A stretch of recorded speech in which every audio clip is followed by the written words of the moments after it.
if you're not in a compliance role, an RTO compliance role that is, or you've got no intention of moving into one or exploring that as maybe part of your career in the future, this may be less interesting and relevant to you. So I know a lot of people that join our professional development sessions are trainers and teachers, and that's kind of all they do, and they're industry professionals, and that's their gig.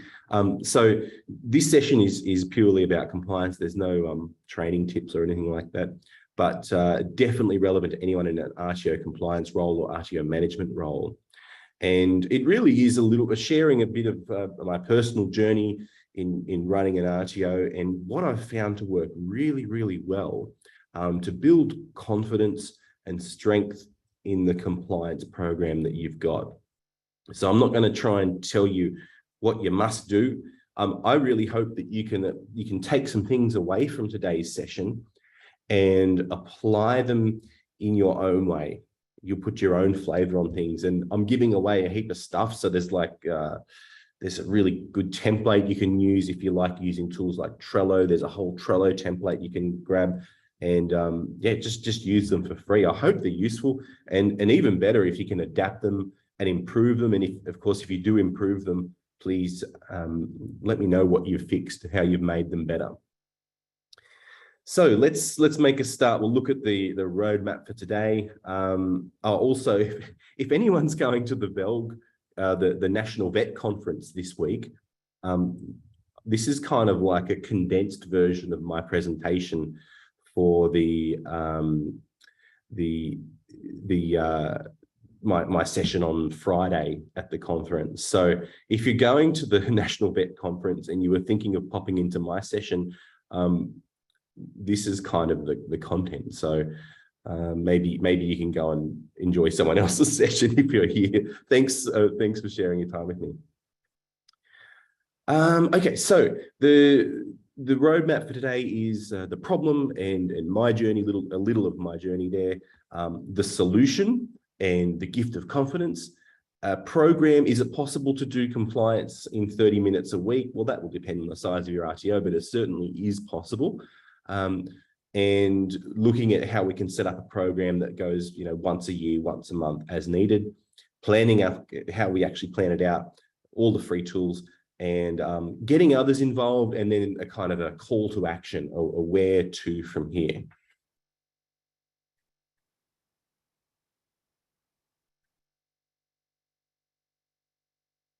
I love this term entropy, which is I guess loosely defined as a gradual decline into disorder. So, we depending on how your RTO is set up, a lot of providers buy really nice systems off the shelf, and you can do that. There's lots of consultants and providers out there that create great RTO compliance systems. They're already aligned to the standards. They've been tried and tested in RTOs, and they work really well. But what can often happen in an RTO is this gradual decay or decline into disorder. And I remember the first audit that Accelia had, we were called Save Training back then. This is in about 2010. And the auditor said, these are the one of the finest systems I've ever seen. This is really great. Your system is excellent. And I was really chuffed with it. I thought, that's great. We built them ourselves. But they hadn't stood the test of time. And it's not until you start using a system in an RTO and start throwing things at it, because you can imagine, we take the student enrollments and we do our marketing this way, and we process the enrollments that way, and we report the vet miss that way. When we mark assessments, this is the procedure. And it all seems really nice until you actually start using it. And then maybe, 80% of the process works really nicely just as you planned. But then all of a sudden these curveballs start to come in, and then you add a new course to your scope of registration, or you get a new client who has these really particular needs that are a little bit different. So you start maybe cutting corners or adjusting things or changing things. And before you know it, you get this this system that doesn't really quite work for what you want to do, and it's holding you back in your growth. And you're probably wondering why on earth I've got the picture there of the person with the whippersnapper, and what that might have to do with compliance. Well, I think, you know, it's a lot like, you know, what it looks like in my yard when I haven't mowed it for a while. And I think compliance in an RTO can kind of be a bit like that. You end up in this situation, if you don't do your maintenance every week, if you don't trim the edges and do your mowing and whatever else, you end up in a situation where suddenly you walk out a few weeks later and the weeds are everywhere and it's a huge mess. And so that's why I think looking at a program that has you actively engaged in your compliance reviews, not as like an annual thing, but as a weekly thing, then you will have that, you know, you will always have a nice, neat and tidy system. And I think just to symbolize that, I've got this picture here, you know, that's what the system looked like. First of all, you know, a couple of little cogs there, you know, nice on and off switch, very easy to use, very simple. And before you know it, you know, after a few years of running and, you know, adding new courses and growth and new clients and all sorts of things happening, changes in the regulatory landscape, suddenly your system looks a bit more like this, you know, some kind of crazy cartoonish cacophony of moving parts and bells and whistles just to make the system work. And it's very hard to train new staff with a system like this. It's very hard to onboard new staff. The students find it complex, the staff find it complex. It's a massive waste of time. And then you find yourself kind of looking like that. And it's overwhelming. And so what if we could create a system that might actually avoid overwhelm and create something that's robust and gives you some confidence? And that is my next point that I really wanted to talk about. And I know we're here to talk about systems and policies and procedures and all that kind of concrete stuff.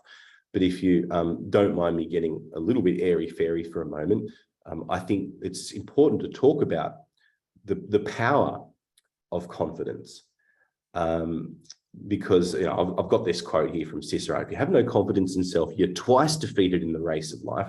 With confidence, you've won even before you've started. Well, what is Cicero getting at with a quote like that? I think that it's all there in the twice defeated. You know, if you're going into something lacking confidence, then you've kind of defeated yourself before you even had a chance at actually doing something well or doing something properly. So what can we do to give us confidence in the compliance space? And that's what I hope this some of the tools I give you might boost a bit of confidence. Probably most of you. I know a lot of the people. I'm looking at the list now of people here. I know I've met quite a few of you. You're from various RTOs, and the ones I know, I mean, you're all very confident in your system. So I don't think I think I'm preaching to the converted for a lot of you here. But if there's anything in here that does give you a bit of a boost, then I'm really happy about that. But what does confidence give you? So when you're confident in your system, I think I'll actually look at people who maybe lack some confidence in their compliance systems. And I see them on places like LinkedIn, and on the, you know, like professional social media spaces. And they're the ones they're whinging about ASQA and everyone's so mean and, you know, really, they seem really stressed about, they've got an audit coming up and it's a really, you know, audits are always going to be stressful. I give you that. But, you know, you can see that lack of confidence coming through in the fear of the regulator and the attitude towards the regulator. And once you start to build up confidence in a system, all that stuff kind of goes away.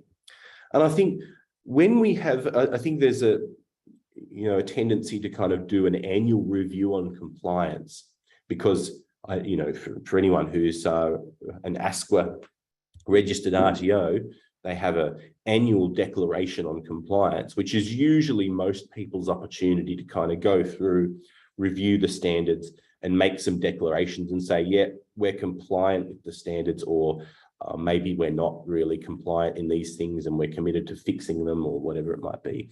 And I think if you're only looking at your systems with that kind of detailed level of scrutiny once a year, no wonder there's a lack of confidence there. And I speak absolutely from experience. I'm very candid about this sort of thing. That's how we ran our systems for many, many years. We also got stuck in that kind of thing of doing an annual review. But if you're only looking at your systems once a year, then of course there's going to be that lack of confidence. So if we can actually break that time down and move it into more of a weekly thing, then I think we're probably going a lot further towards winning that game. So hopefully this model, this framework will actually give you something to give you a bit more strength in that side of things. And also, if you've already got some kind of system like this in place where you are doing your regular review, then it's great. And I'll share an anecdote too. But I was speaking with Emma from Fortress Learning, and she said to me, I couldn't imagine getting to the annual compliance review, the annual declaration of compliance, and having to go through and do that big panicky review once a year. And Emma tells me that they also have a weekly system as well, a weekly compliance system. So, I know there's other RTOs using a system, systems like this, so it's good. What have I learned along the way? I've learned from bitter experience that the systems that create friction, so those big complex, the big cartoonish system that I created before, showed you before, they create mental barriers. And the result of that, when you've got those mental barriers, if your processes are so complex or the job just seems so big and daunting and overwhelming, then of course, it's very normal for us to want to avoid it and to put it off. And so I always look to try and create something that is going to make it very easy to do. I wouldn't say I'm lazy, but I do have this. I do tend to avoid things that are maybe uncomfortable. So I like to create systems that are a bit more comfortable. And I also have learned that doing something is better than nothing. I remember a period of probably like 18 months or 2 years, very, very early on, where I kind of just left the compliance to the side. And when you start off with an already compliant system, you're not going to go too far off track. But just doing nothing, I'll put it off. I'll leave it until the annual review, and that turned into more like an 18-month thing. And then suddenly the job is so big. There's so much to this, so many little untidy things. And going back to the lawn mowing and the whippersnipping analogy from before, it's so doing your lawn once a week is so much easier than doing it once a month. It becomes such an easier job. And so even just doing something little and kind of half-baked, if you will, is probably better than doing nothing at all and avoiding it. I also learned that lots of little things add up to the big things. So we'll look at that in the next slide, how if we just do a little bit each week, what that is actually equivalent to. And looking at plans too. I think planning simply and being flexible with your plans, we're allowed a bit of movement, a bit of fluidity. We've still got to run businesses. We've still got to run RTOs. So there's going to be times when we can't stick to the plan. So going easy on yourself and knowing that you're not going to be perfect is, I think, really important. So this is my proposal, is that if you implement a system like this, you can actually do compliance in 30 minutes per week. Now, of course, your RTO might be different, but I'd like you to consider what you might do for an annual review. So let's say, I think most, unless you're a big complex RTO, most audits, they go for a day. I probably should call them performance assessments, because I think that's the terminology that ASQA use now. But a performance assessment for your average RTO would take a day. Some of the more complex ones take 2 days. And I have heard every now and then really, really, really big complex ones take 3 days. And so for your own internal audit, let's say you do an internal review once a year and you dedicate a whole day to it, to doing all your review. That's a fair bit of time. But what if you even took 2 or even like a 3-day where you did nothing but reviewed your systems? That's a pretty big job. Well, let's see what that equals in 30-minute per week chunks. Well, it's pretty much the same as doing 30 minutes per week over 40 weeks. There's 52 weeks in the year, so there's plenty of weeks there where you can slack off or get distracted by other things, or focus on important projects or whatever it might be. So it's pretty doable. If you set yourself 30 minutes per day just to do a little bit of review, then every year you'll have that so much more confidence when you fill out the annual declaration of compliance, or when you get an actual audit or performance assessment from ASCLA.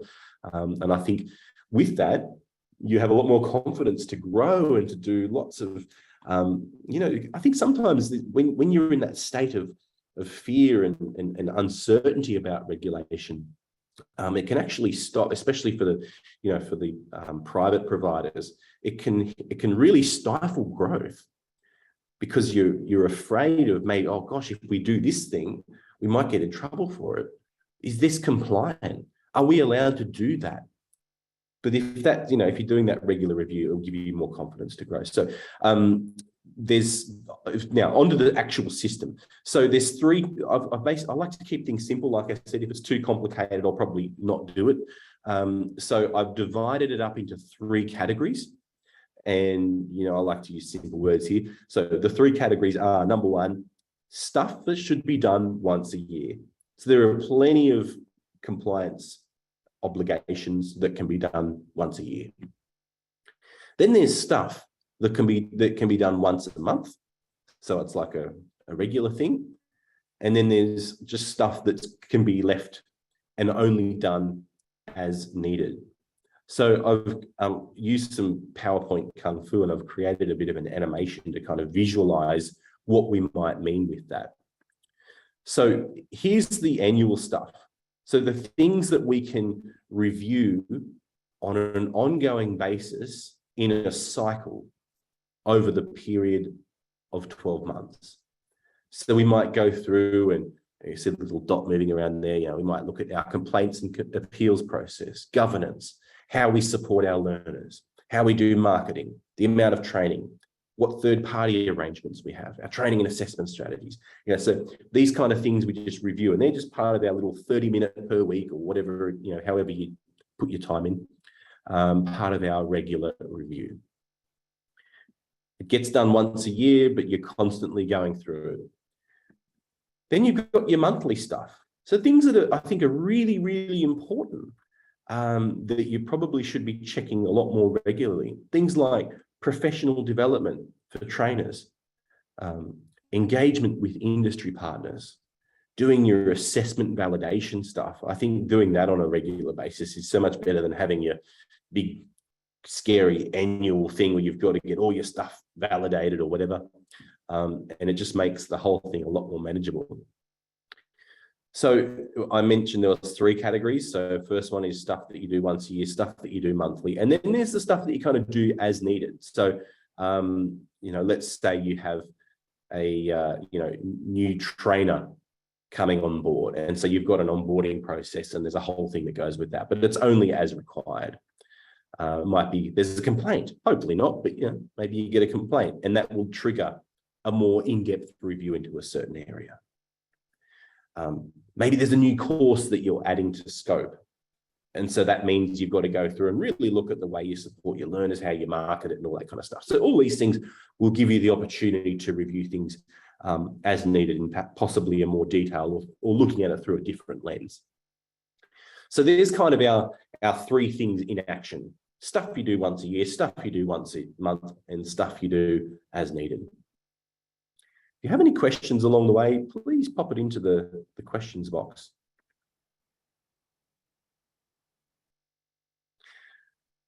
Now, how do we do this? Like, what do we actually do to make a regular compliance program like what I've been proposing here? So you'll need some kind of review tool, something that will have guiding questions or prompts, or some kind of checklist that is aligned to the standards for RTOs. There's lots of tools out there.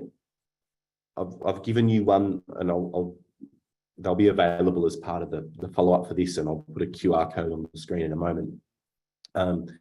But these are, there's many of them out there, including one from ASQA. I mean, maybe you would like to use their review tool. It's quite good, it's very detailed, it's very thorough. And I've got one that you can steal it as well if that's useful to you. And they're really just questions that get you. They've been written, very carefully in line with what the standards say. So they're not a complete wording of the standards, but they will. The things that it prompts you to do will be absolutely in line with what the RTO standards require. And so those questions will ask you to go and consider certain things and find evidence of what you do to meet that requirement. And will also highlight when there's something that's insufficient there that you need to maybe fix up. And then you can feed that into your continuous improvement program. And so once you've chosen a review tool, whether you use ours or ASQA's or you buy one from one of the RTO consultants out there, you've got to then group them and organize them into manageable weekly chunks. So things that can be done, in 30 to 90 minutes per week, whatever you decide your program is. And you'll need to decide that depending on the size of your RTO and the complexity of your RTO. I know one provider that I was speaking to earlier in the year told me that she does just 20 minutes a day on compliance. That's how she likes to break it down. Some people might just do the 30 minutes per week for sort of your regular sized RTO. And then, some people might really dedicate a lot more. And of course, there are RTOs that have specific compliance management roles. And so it's like, it's a huge part of your job. And so you're doing a lot more. But whatever it is, you can decide that. You can make your own decisions on that. But I think the regularity of it's important. And block out your time and commit it. Don't just sort of say, oh, yeah, I'll do that. That's a good idea. Put it in your calendar. Make sure that that's a complete time that's blocked out and that you give the same amount of energy and attention and focus as you would if you were meeting with, a colleague or a business associate or something like that. So that'll be your plan. Now, I've got actually a little worksheet that I'll give to you that you can do that. So it looks like this. This is just kind of like a condensed sample of it. And so you can use this to plan it. It's pretty much like, it looks just like a Gantt chart, a very simplified Gantt chart. And so down the left-hand side, we've got here all the areas that you would be reviewing as part of a compliance program. Your training and assessment strategies and your practices, the amount of training that you're doing, your resources, supporting learners and so on, your assessment system. And so you go through and you identify, okay, what stuff am I going to do ongoing, that I've got to do every month. Okay, for example, industry engagement, you might do that every month. So this column here is the ongoing column, the monthly column, or whatever cycle you deem fit. You might put validation in there as well. There might be other things like I said, the bringing on new trainers or complaints and appeals that you might put in this column. This is the as needed column. So it only happens when there's a trigger for it. And the rest of it, you want to go and plan out, okay, how much can I do in January? Remembering if you're only doing 30 minutes per week, you sort of got a bit, roughly 4 weeks in a month, thereabouts. So there's sort of about 2 hours worth of review, depending on how much time you're going to put in. So, for a larger RTO, your training and assessment strategies and practices, that might be the only thing you can do in January. That might even take January and some of February. So your colors will be a bit different to what I've got here. But in any case, you can figure that out and just create a little Gantt chart. So I'll give you this template. You can use that to plan it out if it's suitable. And you can also look at our review tool, so you can actually see, well, what kind of questions am I being asked in the, about our training and assessment strategies? What questions am I being asked to review according to the standards for the amount of training? And that'll guide you and help you understand how much time you want to put into it.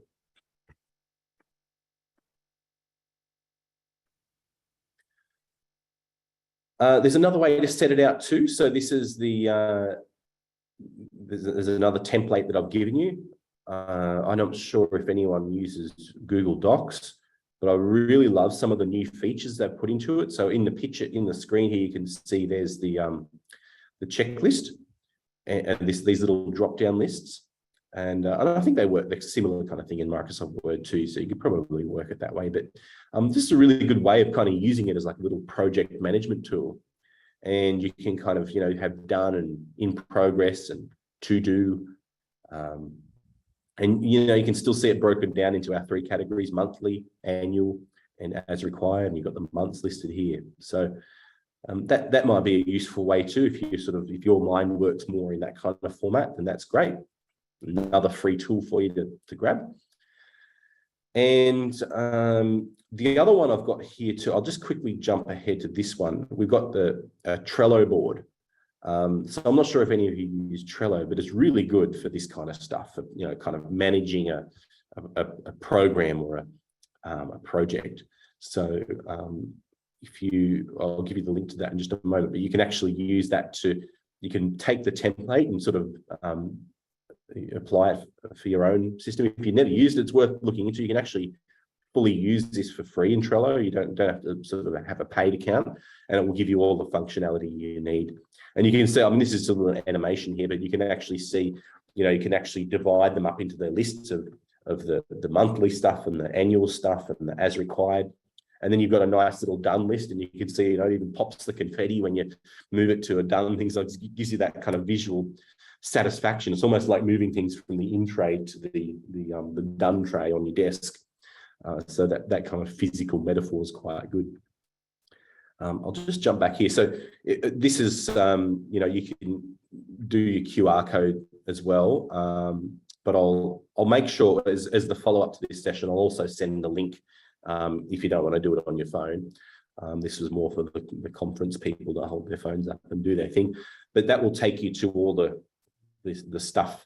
It's on our website, excelia.edu.au. You can grab all those tools there. I'll just check the questions here.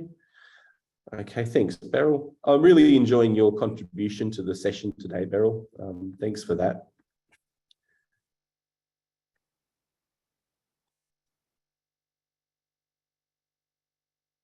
And what I've got here on the screen is a picture of the review tool that we give you, that I'm giving you as part of this session. So here's an example of how you might go. So you can actually see the types of questions. So we've quoted up at the top there the standards. So this is, you know, standard 1.7. The RTO determines the support needs of individuals, provides access to educational support services, and how to meet the requirements of the training product as specified in the training plan. I never, the language they use in the standards is a bit of a mouthful. But you can see for all of those kind of convoluted regulatory statements there, I've actually kind of turned them into nice plain English statements. So I've kind of summarized that as, what are we doing to determine the support needs of individual learners? And you can answer that question and go through and go, well, okay, well, on this date, on the 18th, I found that we had an individual learning plan developed with each learner. There was a support officer in place to support students. The support is included in the role description for trainers, you know, whatever else that you found. You know, identified some learners that didn't have support plans. Some further digging revealed that these were mostly RPL learners requiring minimal support, and it was noted in the student file. So doing this kind of thing, you know, highlights either areas for improvements or things that you want to consider, and you can just really, you know, almost write it like a diary. Because I think these things are really good to understand. And Harika, you've just mentioned you can't see my screen. I'm hoping you're the only one that can't see it. I'm sorry that you can't see that.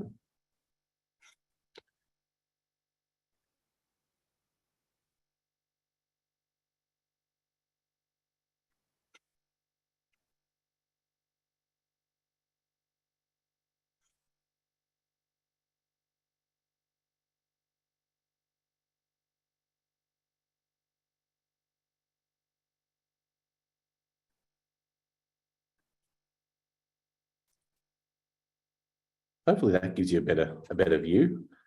And over here on this column here, you can actually see the list of required improvements. And because this is an internal system, you don't need to worry about anyone really coming along and looking at this. You might produce it at audit to demonstrate that you are, you're meeting your compliance obligations using some kind of system like this. But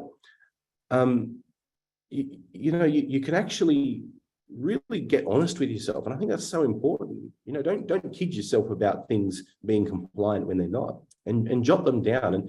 And this is, I think, is a really important column over here on the right hand side, is listing what those required improvements are.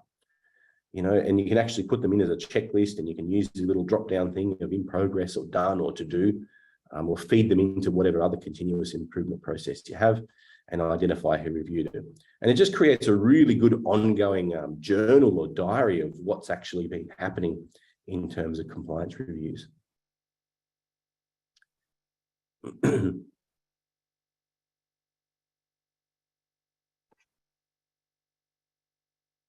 All right, I'm glad you're able to see the screen now, Harika. Thanks for being involved in the session and for sharing that. And okay, thanks, Leslie. Thank you very much for that. And thanks, Beryl, for, I'm glad you like the templates and support tools. And you've asked there, how to assign credit, copyright, and acknowledge. I actually don't care. I really don't. I just, we've run a successful RTO for well over a decade now, and it's the sector, this vet sector, been plenty of people who've helped me along the way and given me things for free. So I really don't care how you do it. If you want to pop it in the bottom and say, this came from Excelia, or, if someone says to you, gee, Beryl, I really like the way you do your compliance, you can say, Excelia gave me this one, or don't say, I really don't mind. I hope it's useful. I'm glad it's useful. And that's kind of the main thing. And just, remember, we're a TAE provider. We offer the Cert 4 and the diploma as well. And so, if you do know of staff that need to look at the Cert 4 or professional development, just share the love, really. That's kind of my philosophy on it. Possibly not very commercially sound, but I'm really glad to hear that it's useful. All right. So I'm going to wrap up the session now with a bit of a call to action for you, a to-do list. And my call to action to you for today is to review the guiding questions in the review tool that I've given. And if you don't like them, that's cool. You can use the AskLers one. There's a link to them on that QR code that I gave you, and also we'll be providing that link in the follow-up email. For each set of questions that they ask, consider how long it's going to take you to complete a review. That way you can plan out your little project planning thing and decide how much time you're going to spend on each little thing. Use that planning worksheet to write in which focus area could be covered each month and what's going to be done once a year. And if you identify anything that should be recurring, add it to that column. So that's kind of your little to-do list when you use our system. Because I don't want you to come to this and kind of go, oh, gee, that's nice, and not actually do anything. So hopefully you actually enact some of these things, even if it's just a little bit. I think that would be good if you find it useful. If not, all good. And getting others involved. So compliance, when you do what I do for a living, you get to go and, because we are a TAE provider, we spend most of our time kind of poking our nose in other people's business. Not really, but we get people who come from other RTOs and do our Cert 4 course, or do professional development programs, or do skill sets or whatever. And so I get a glimpse into how other RTOs do things. And I think most providers are really well on track with this kind of stuff. But sometimes you see a situation where it's kind of like you've almost got the compliance manager, or someone in that role is kind of going head to head with everyone else. It's like the compliance manager is constantly chasing their tail, trying to get everyone involved, trying to comply, and everyone else is kind of running around doing their own thing. And so it's really great if you can make this kind of compliance stuff like a team-based thing. Probably easier said than done, but here's some things that I know have worked quite well. One of them is internal PD programs.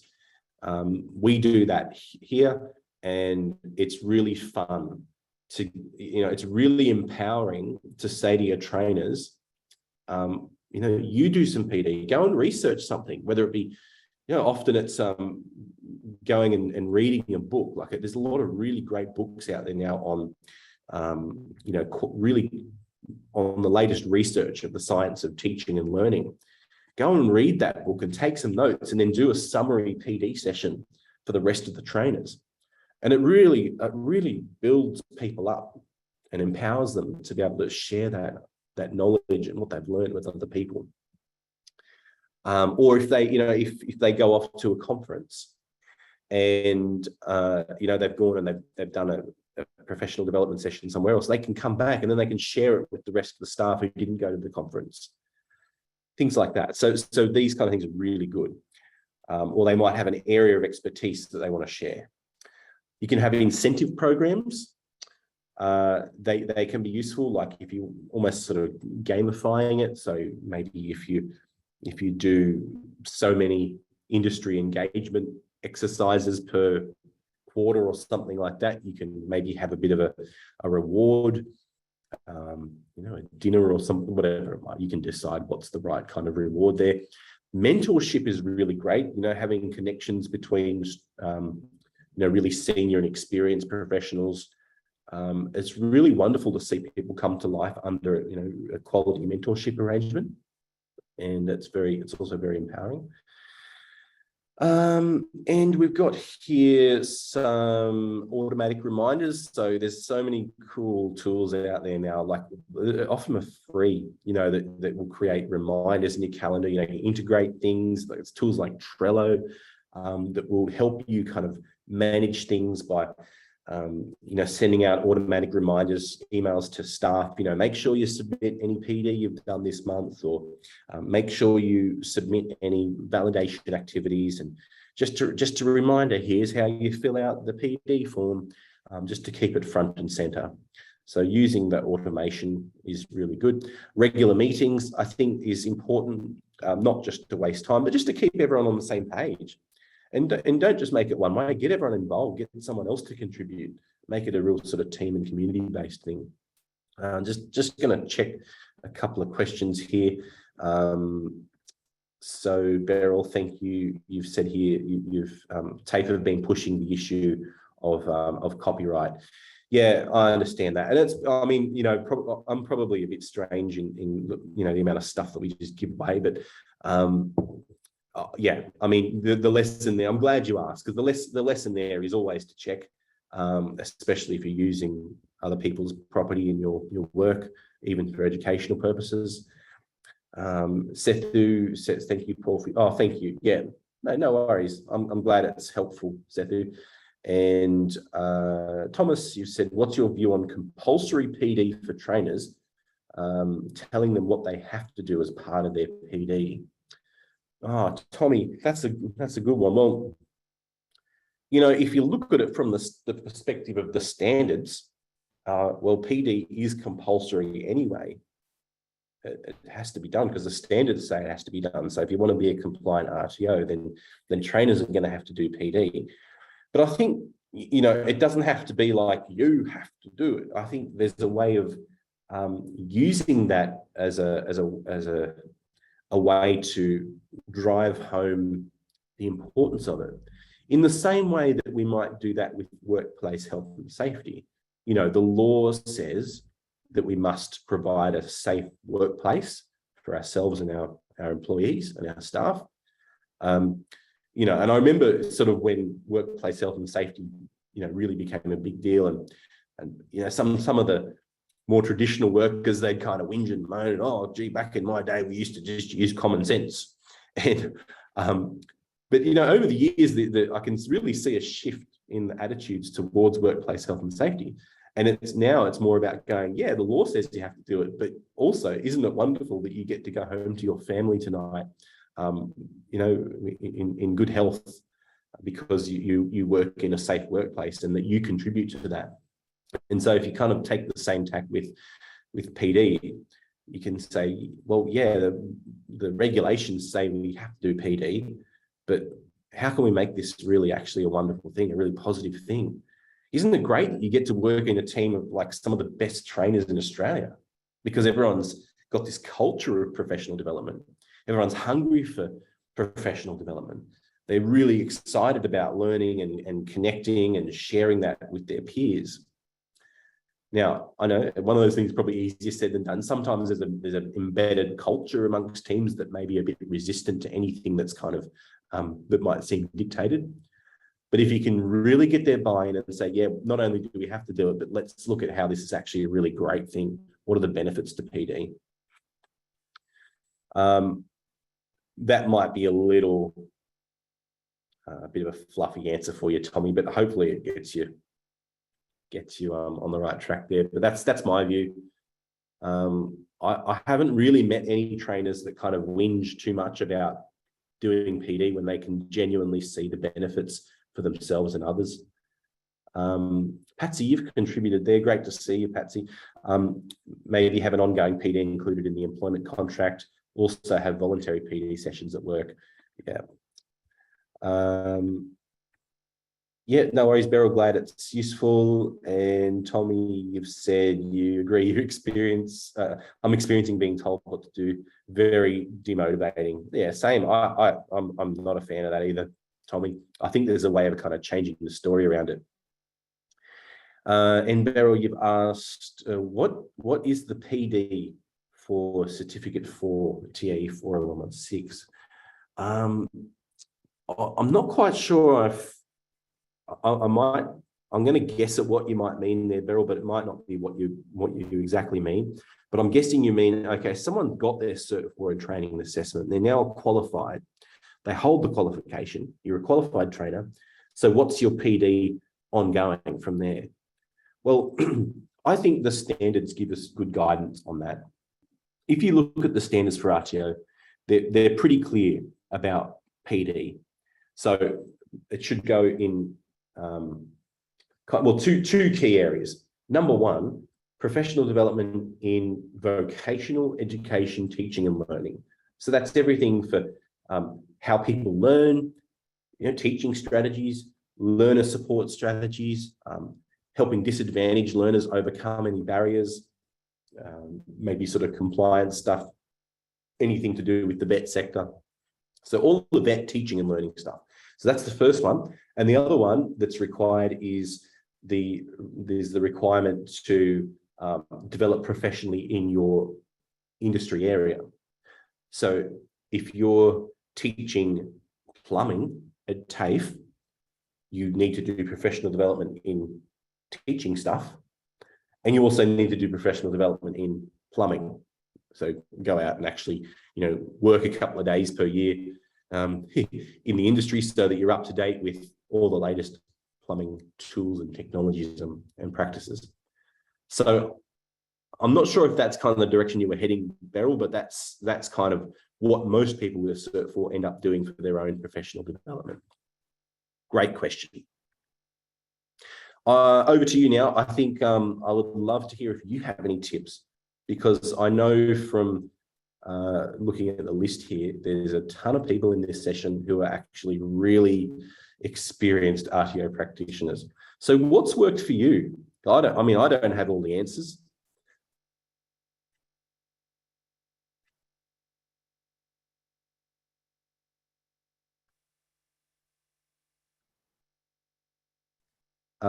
Just catching up on a couple of questions that kind of popped up there in the meantime.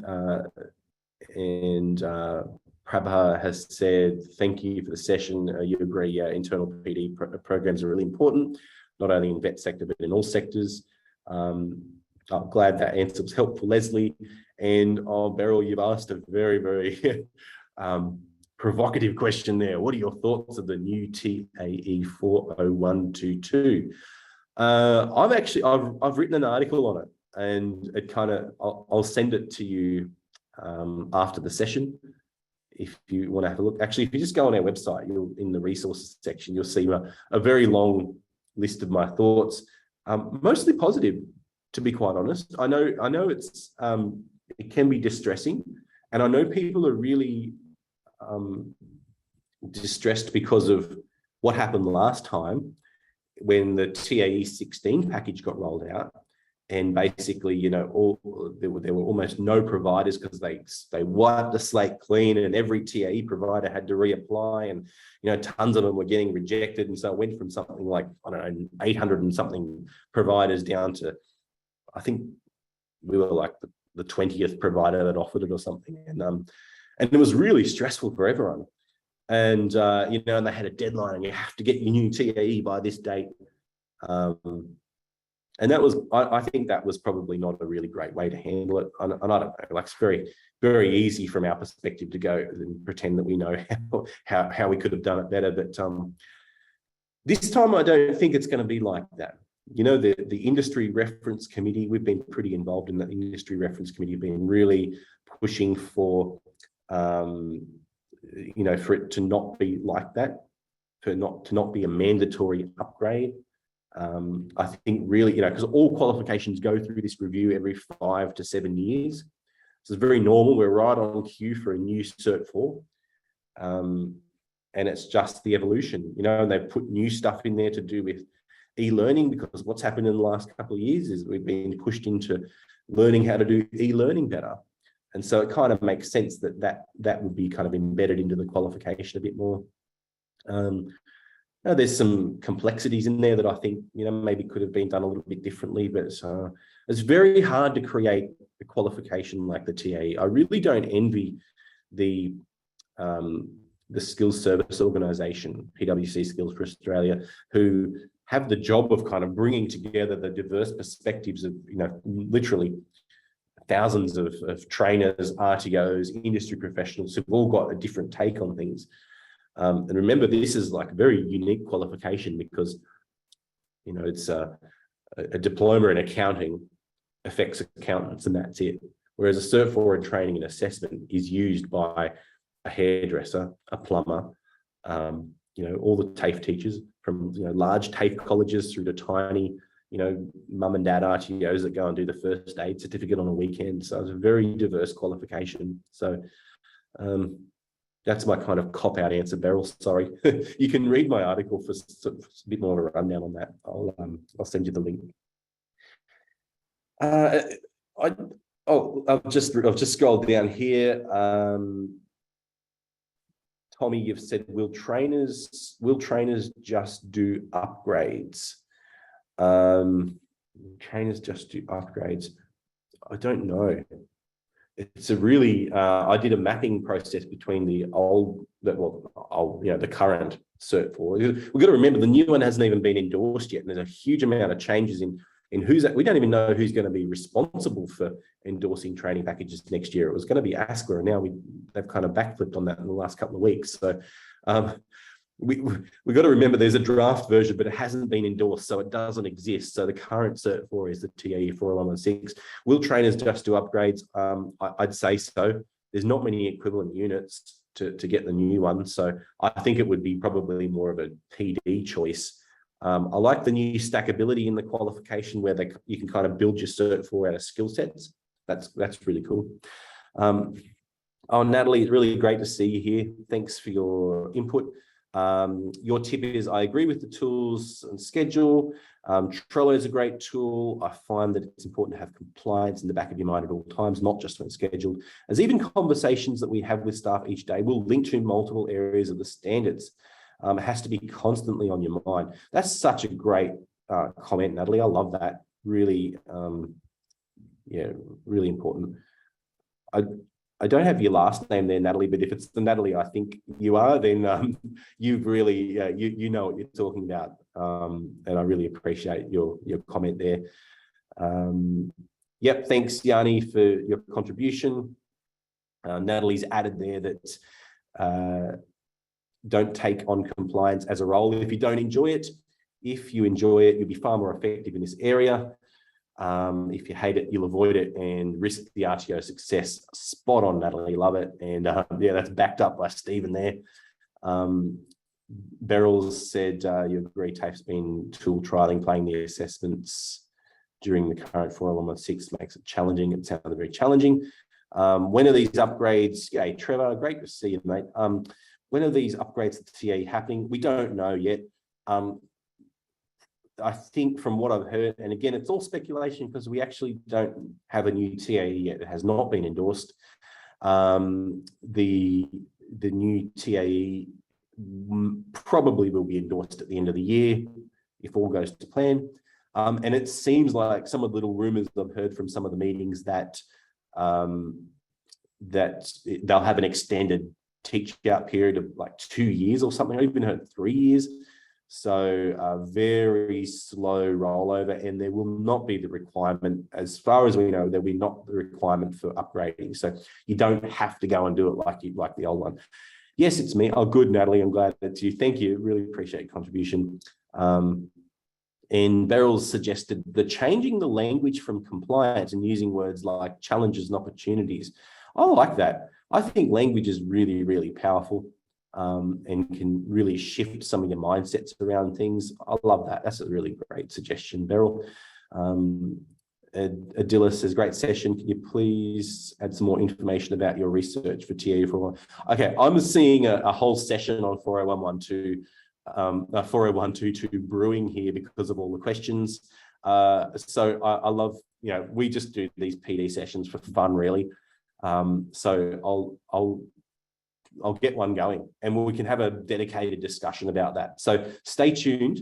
If you haven't signed up to our mailing list, please do, because then I'll update you on when that session will be, because I think we all need to have a conversation about it, and it's useful for us, useful for you. And Adila, I'll also send you a link to my commentary about that that I mentioned also to Beryl. And Trevor, you've said it's very hard to get hold of a solid RTO. I reckon I agree with that. Leslie says, where can we have a look at the new TAE? You can download the draft from, I don't know the exact address off by heart, but if you Google PwC Skills for Australia, and they've got their projects page and they've got the drafts there. Look, make sure you get the version 2 draft, and they've got all the units, the competency and everything else. Yes, please, says Leslie. Beryl says, keep you in the loop, love to join in. Thanks, Adila. And Trev, you've said, thanks for this. We're pretty remote. I know you're pretty remote up there, Trevor. Anyway, so I'm really glad you could join us. How are we going on time? We're just about up to the hour. So if there's any more burning questions, feel free to pop it in. Otherwise, don't be a stranger. Keep in touch. Here's my email on the screen, paul@excelia.edu.au. My suggestions of where to from here. You've got your roadmap. I've given you a bunch of tools. Use them if they're useful. Maybe there's just a few little tips along the way that might have been useful for you today. Bring them in. I recommend blocking 60 minutes an hour into your calendar now just to kind of plan this stuff out. Create your plan, start implementing it. And really, I think there's nothing like feeling confident about your compliance so that you can kind of sail into your RTO's growth into the future. So yeah, that's really cool. So a bit of a sum up. We looked at the problem, what it's like when you don't have a program at all. We looked at what it's like when maybe a program is more of a kind of once a year panic thing. And we looked at the solution, how good it is to be confident. We looked at the power of just doing 30 minutes per week and how that adds up to, like, even if you do 40 weeks at 30 minutes per week, that's the equivalent to a massive 3-day internal audit. We looked at the structure of, the things you do once a year, things you do once a month, things you do as needed. We looked at planning our compliance program, a tool. We gave you a bunch of free stuff, and how you can get others involved, where to from here. My favorite part of today was actually the conversations. Really, really good. And Brian, thank you. I'm glad you're with us, and congratulations, new trainer. So you're an industry professional. You come over to the dark side to teach other people. I love that. Welcome, and I hope you have a very abundant and successful training career ahead of you. Thanks, Stephen. Thank you, Prabha. And yeah, and thanks, Beryl. And yes, I'll give you a copy of the PowerPoint, and we'll actually give you a copy of the recording. We'll put that out. We always send that out in our newsletters. So if you're not subscribed to that, let us know, and we can get you sorted out. Well, thank you very much. I really enjoyed this today. It was an awesome turnout. I didn't realize that many people would be into compliance, and we've had some wonderful discussions. I very much appreciate your very precious time. Thank you so much for sharing it with me, and I wish you a very wonderful day. Thank you.